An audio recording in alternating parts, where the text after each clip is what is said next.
So, very good morning to all of you students. Today we shall start our chapter 1 once again.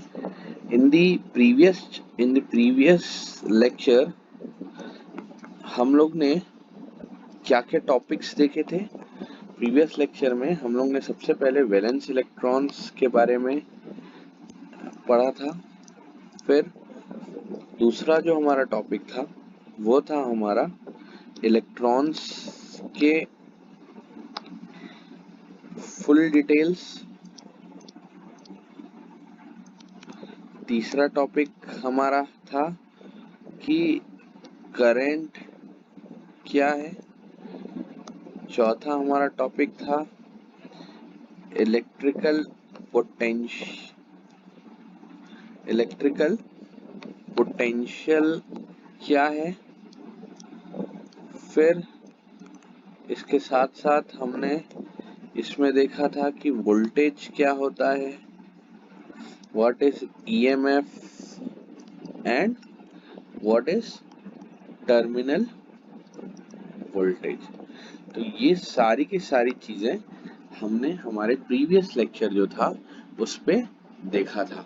तो अब हम लोग इस lecture में हम लोग देखेंगे कि हमारा सबसे पहला जो फर्स्ट टॉपिक रहेगा वो है, देखिए हमने करंट देख लिया, वोल्टेज देख लिया, ठीक है। अब जो तीसरा मेन पैरामीटर बनता है इलेक्ट्रिसिटी का वो है रेजिस्टेंस। तो स्टूडेंट्स, रेजिस्टेंस क्या होता है, what is resistance. So resistance को जानने के पहले हमको सबसे ज्यादा आवश्यक है कि हम ये चीज का ध्यान रखें कि रेजिस्टेंस, अगर हम लोग जनरल भाषा में बात करें रेजिस्टेंस को, तो रेजिस्टेंस जो है इट्स बेसिकली एन अपोजिशन। तो यहाँ इलेक्ट्रिसिटी में हम देखेंगे कि रेजिस्टेंस किस चीज को अपोज करता है। तो अगर साधारण भाषा में बात करें तो resistance is the opposition to the flow of current, to the flow of current, the flow of current, ठीक है। मतलब अगर ये मान के चलिए कोई कंडक्टर है और इसमें अगर करंट बह रहा है, ठीक है, अगर करंट बह रहा है तो इस करंट को अपोज जो करेगा, मतलब इस करंट को बहने में जो रुकावट पैदा करेगा, यही क्या कहलाएगा, हमारा रेजिस्टेंस कहलाएगा। अब ये जो रेजिस्टेंस है, ठीक है, ये जो रेजिस्टेंस है, इस रेजिस्टेंस का यूनिट क्या होता है। तो यूनिट ऑफ रेजिस्टेंस जो है वो है हमारा क्या, ओम। ओम को हम लोग डेजिग्नेट कैसे करते हैं, इस तरीके से, ठीक है। तो रेजिस्टेंस क्या है, फिर से हम लोग एक बार देखते हैं। Resistance is the opposition to the flow of current, ठीक है। सो अब जो रेजिस्टेंस होता है ना, रेजिस्टेंस का यूनिट हम लोग ने बोला ओम है। ये जो ओम है, ये ओम शब्द आया है एक साइंटिस्ट जिनका नाम है ओम, ठीक है। It is the scientist name जिन्होंने हमको ओम्स लॉ दिया, ठीक है। एंड ओम्स लॉ इलेक्ट्रिसिटी में एक बहुत बड़ी क्रांति लाया और उसने हमको ये बताया कि ओम के हिसाब से अगर किसी भी कंडक्टर में करंट फ्लो कर रहा है तो उसके दोनों पॉइंट के बीच में जो वोल्टेज होगा वो करंट के डायरेक्टली प्रोपोर्शनल होगा या समानुपाती होगा। मतलब दी Ohm's law states that all the physical conditions remaining same. Ohm's law क्या बोलता है हमारा, देखिए, all the physical conditions remaining same, ठीक है, अगर सारे फिजिकल कंडीशंस, तो फिजिकल कंडीशंस का मतलब क्या होता है आपका, टेम्परेचर, प्रेशर, एक्सेट्रा, ये सारे के सारे टेम्परेचर, प्रेशर और भी जितने फिजिकल कंडीशंस हैं, जब वो समान है, तो अगर मान के चलिए कि ये एक कंडक्टर है, ठीक है, ये कंडक्टर है, तो ये इसमें जो बहने वाली धारा है, जो करंट फ्लो कर रहा है, ठीक है, इस कंडक्टर में, वो यहाँ इन दो पॉइंट्स के बीच में, ये दोनों सिरों के बीच में जो वोल्टेज अप्लाइड है, उसके क्या है, डायरेक्टली प्रोपोर्शनल है। ये हमारा ओम्स लॉ बोलता है। All the physical conditions remaining same, the current flowing between the current flowing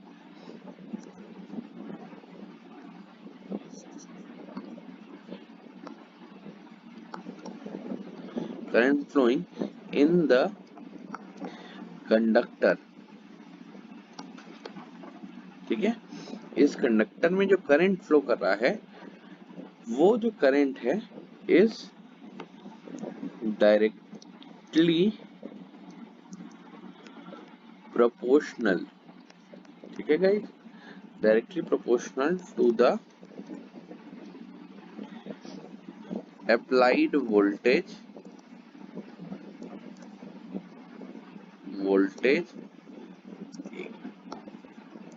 applied voltage between the 2 points of the conductor. So I is proportional to V या V is proportional to I, हम दोनों एक ही चीज बोल सकते हैं। सो इस जब प्रोपोर्शनलिटी साइन को यहाँ से हटाते हैं, तो इसकी जगह हम लोग एक कांस्टेंट लाते हैं, वो है R। दिस कांस्टेंट, ये जो कांस्टेंट R है, is nothing but the resistance, ठीक है। सो ये जो रेजिस्टेंस है, ये हमारा क्या होता है, एक कांस्टेंट है। अब ये कांस्टेंट जो है, ये हमारे पूरे के पूरे फ्लो ऑफ करंट को बहुत ही ज्यादा अफेक्ट करता है, ठीक है। वो कैसे अफेक्ट करता है, क्योंकि इट इज इन अपोजिशन, ये क्या है, एक तरीके का रुकावट है, और रुकावट क्या करता है, हमेशा किसी भी चीज के फ्लो को रोकने की कोशिश करता है। तो ओम्स लॉ क्या बोल रहा है, एक बार और फिर से हम लोग देखते हैं। All the physical conditions remaining same, जितने भी फिजिकल कंडीशंस हमारे हैं, जैसे कि टेम्परेचर, प्रेशर, ये जब कांस्टेंट है, क्या है, ये सब कांस्टेंट है, उस समय जो हमारा करंट फ्लो कर रहा है कंडक्टर में, the current flowing through a conductor, the current flowing through a conductor is directly proportional to the applied voltage between the 2 points in the conductor। मतलब जो वोल्टेज उस कंडक्टर के सिरों में अप्लाई किया जा रहा है, उस कंडक्टर के में जो करंट फ्लो कर रहा है, उसकी क्या है, वोल्टेज डायरेक्टली प्रोपोर्शनल है या समानुपाती है। सो आई होप कि ये आपको ओम्स लॉ जो है, ये समझ आ गया होगा। देखिए, अब ये जो ओम्स लॉ है, इसको मैंने बताया कि ओम नाम के जो साइंटिस्ट थे उन्होंने इस चीज को, इसके बारे में हमको बहुत अच्छे से एक्सप्लेन किया और इन्फॉर्म किया। ठीक है, तो ये जो हमारा इस ओम्स लॉ के डेरिवेशन से, ओम्स लॉ के डेरिवेशन से जो हम लोग रेजिस्टेंस जो टॉपिक पढ़ चुके हैं, उस रेजिस्टेंस के सीरीज और पैरेलल कॉम्बिनेशन को हमने स्टडी किया। सो अगर हमारा रेजिस्टेंस जो है, ठीक है, चलिए हम लोग रेजिस्टेंस के बारे में थोड़ा सा और स्टडी करते हैं कि ये किस किस चीज के ऊपर डिपेंड करता है। तो रेजिस्टेंस जो है डिपेंड्स अपॉन किन किन चीजों पे निर्भर है। तो पहला निर्भरता जो है, रेजिस्टेंस जो है वो किसके ऊपर डिपेंड करता है? रेजिस्टेंस डिपेंड्स अपॉन सबसे पहला length of conductor.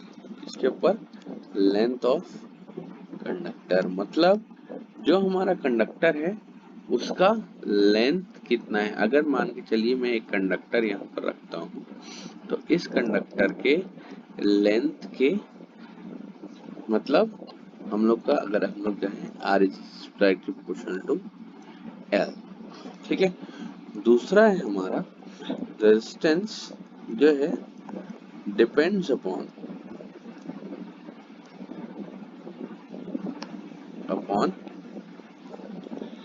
Area of cross section of conductor. मतलब ये जो हमारा ये जो क्रॉस सेक्शनल एरिया है, एक क्रॉस सेक्शन है, उसके एरिया के ऊपर ये area, so R is inversely proportional to, हम depend upon area of cross section. तो ये, तो अगर ये हमारा इक्वेशन नंबर 1 है, ये हमारा इक्वेशन नंबर 2 है, अगर हम लोग दोनों को सम अप करें तो R is proportional to L by A आता है। अब ये जो रेजिस्टेंस है, अगर हम लोग इस प्रोपोर्शनलिटी साइन को हटाते हैं तो हमारा क्या आ जाता है? इस प्रोपोर्शनलिटी साइन को हटाने से R is equals to rho L by A हमारा फॉर्मूला बनता है, जिसमें कि रो जो है हमारी क्या है? Is the resistivity of the conductor. ठीक है, L क्या है हमारा? Length of the conductor, and A क्या है हमारा? Is the cross sectional area of the conductor. अब अगर हम लोग रो का फॉर्मूला निकालना चाहें तो R इज इक्वल्स टू ये R A बाय L हो जाएगा। हमको स्टैंडर्ड यूनिट जो है एरिया का वो क्या होता है? Metre square.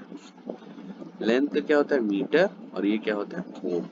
सो अगर इसका हम लोग फॉर्मूला यूनिट निकालना चाहें तो क्या हो जाएगा हमारा? Ohm metre will be the area is the unit of resistivity.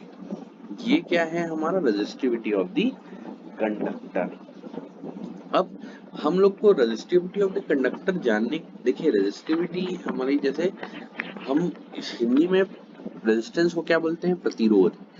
तो हमारी रेजिस्टिविटी क्या है? प्रतिरोधकता। ठीक है गाइस, क्या है हमारी ये इज दी प्रतिरोधकता। तो अब ये तो हो गई रेजिस्टेंस की बात। ठीक है, ये रेजिस्टेंस की बात हो गई। अब अगर हम लोग जानना चाहें कि रेजिस्टेंस के अलावा कोई और शब्द होता है क्या, तो वो होता है हमारा, हम लोग देखेंगे व्हाट इज कंडक्टेंस। तो रेजिस्टेंस जैसा है उसका जस्ट अपोजिट होता है कंडक्टेंस। मतलब it is the reciprocal of resistance. Reciprocal of resistance को हम लोग क्या कहते हैं guys? And girls, resistance, reciprocal of resistance is nothing but conductance. Conductance मतलब चालकता, रेजिस्टेंस मतलब प्रतिरोधकता, ठीक है, रेजिस्टिविटी सॉरी, चालकता हमारा कंडक्टेंस है, रेजिस्टेंस है प्रतिरोध, कंडक्टिविटी हमारी चालकता है और रेजिस्टिविटी क्या है हमारी प्रतिरोधकता। सो अगर हम लोग देखो इसको जैसे उसको R से डेजिग्नेट करते हैं, इसको किससे डेजिग्नेट करते हैं हम लोग, G से। तो जैसे हमारा R is equals to rho L by A होता है और मैंने बोला रेसिप्रोकल है, मतलब G R जो है is equals to 1 by G है। तो अगर मेरे को G का फॉर्मूला निकालना है तो मेरे को क्या करना पड़ेगा, 1 बाय R करना पड़ेगा, 1 by rho L by A। तो ये जो 1 बाय रो हो जाता है यही क्या हो जाता है हमारा A बाय L, इसी को हम लोग बोलते हैं कंडक्टिविटी 1 बाय, और ये फॉर्मूला हो जाता है हमारा G is equals to sigma A by L, जिसमें ये जो सिग्मा है ये क्या है, sigma is equals to 1 by rho, मतलब दिस इज दी कंडक्टिविटी। मतलब अगर हम लोग कंडक्टिविटी को भी डिफाइन करना चाहें तो it is the reciprocal of what, resistivity. Reciprocal of resistivity हमारा क्या है, कंडक्टिविटी है। सो गाइस अब देखिए हम लोग अगर कंडक्टिविटी का फॉर्मूला निकालना चाहिए या कंडक्टेंस, देखिए जैसे कि इसका यूनिट रेजिस्टेंस का यूनिट क्या है, रेजिस्टेंस का यूनिट होता है ओम, तो इसका यूनिट होता है, यूनिट ऑफ कंडक्टेंस क्या है हमारा, मोह। इसको मोह को और क्या बोलते हैं, सीमेन। ये दो, या तो मोह या तो सीमेन। तो जैसे हम लोग का देखिए इसका रेजिस्टेंस का जो डेजिग्नेशन होता है ये ऐसा होता है, तो ओम मोह का क्या होता है, जस्ट अपोजिट। तो अगर मैं कंडक्टिविटी का फॉर्मूला निकालना चाहूँ तो क्या हो जाएगा, G is equals to sigma A by L, और अगर मैं सिग्मा का फॉर्मूला निकालना चाहूँ तो G L बाय क्या हो जाएगा, G L बाय A। तो G का यूनिट होता है हमारा मो, L का होता है मीटर और ये मीटर स्क्वायर, तो mho per metre will be the unit of हमारा कंडक्टिविटी। सो आप लोगों को ये टॉपिक जो है हमारा रिगार्डिंग, अगर इसको लिखना चाहें तो मो पर मीटर हमारा ये हमारा इसका क्या हो जाएगा, फॉर्मूला हो जाएगा।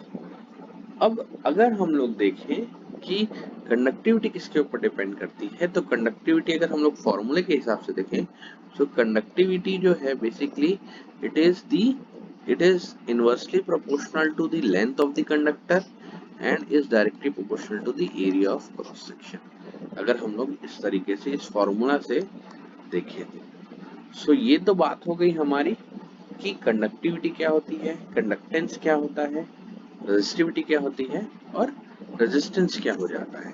ठीक है गाइस, है ना। तो अब हम लोग इन द नेक्स्ट क्लास हम लोग क्या देखेंगे, व्हाट आर दी, अच्छा चलिए इसी लेक्चर में हम लोग थोड़ा सा और एक्सटेंड करते हैं, प्लीज बियर विथ मी, ठीक है, कि what is the effect of temperature on the resistance, effect of temperature on the resistance of the conductor, ठीक है। सो देखिए यहाँ पर हम लोग ये देखते हैं कि जो तो पहला फैक्टर है कि अगर हम लोग को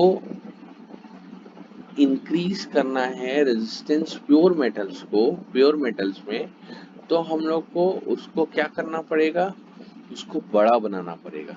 और अगर हम लोग को उनको बहुत बड़े टेम्परेचर में या बहुत ज़्यादा टेम्परेचर में अगर मेरे को उसको रखना है तो उस समय हम लोग को एक टेम्परेचर कोफिशिएंट का इंटेलिजेंस क्रिएट करना पड़ेगा कि टेम्परेचर कोफिशिएंट जो है उससे क्या इफेक्ट पड़ता है।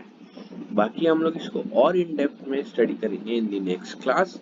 सो till then guys, have a nice day, goodbye. And अभी आज हम लोग सिर्फ और सिर्फ क्या पढ़े हैं उस चीज को आप रिवाइज कर लीजिएगा, Ohm's law, resistance and conductance and conductivity and resistivity. So thank you everyone.